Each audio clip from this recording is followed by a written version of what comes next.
ഭക്തലക്ഷങ്ങൾ അയ്യപ്പന്മാരും മാളികപ്പുറങ്ങളുമാകുന്ന ഈശ്വര സാക്ഷാത്കാരത്തിന്റെ ദിനങ്ങൾ. മറ്റ് ദേവസങ്കേതങ്ങളെ അപേക്ഷിച്ച് ശബരിമല ദേവസ്ഥാന ദർശനം ഭക്തന് അണമുറിയാത്ത വ്രതനാളുകളാണ്. മനസ്സും ശരീരവും അന്ധകരണവും സംശുദ്ധിയാൽ ചൈതന്യപൂരിതമാക്കിയതിനു ശേഷം നടത്തുന്ന ശരണയാത്രയാണ് ഓരോ ശബരിമല തീർത്ഥാടനവും. അകമഴിഞ്ഞ് ശരണം വിളിക്കുന്നവന്റെ മുൻപും പിൻപും ഇടവും വലവും ശാസ്താവ് സംരക്ഷിക്കുന്നതായാണ് വിശ്വാസം. അത്തലന്യേ ധരണിയിലുള്ളൊരു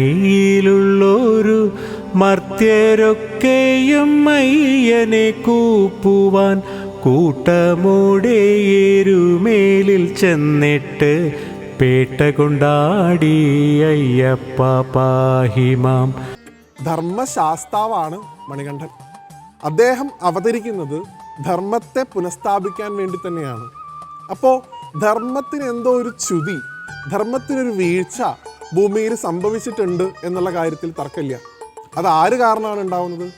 മഹിഷാസുരൻ്റെ സഹോദരി സ്ഥാനിയായിട്ടുള്ള മഹിഷി എന്ന രാക്ഷസി മൂലമാണ് ഭൂമിയിൽ അധർമ്മം കളിയാടിയിരുന്നത്.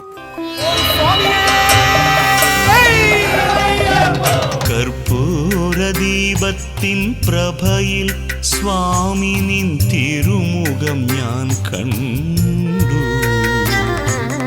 കൺകളിൽ നിറയെ കരുണരസം, നിൻ ചുടികളിൽ തുളുമ്പും സ്നേഹാമൃതം.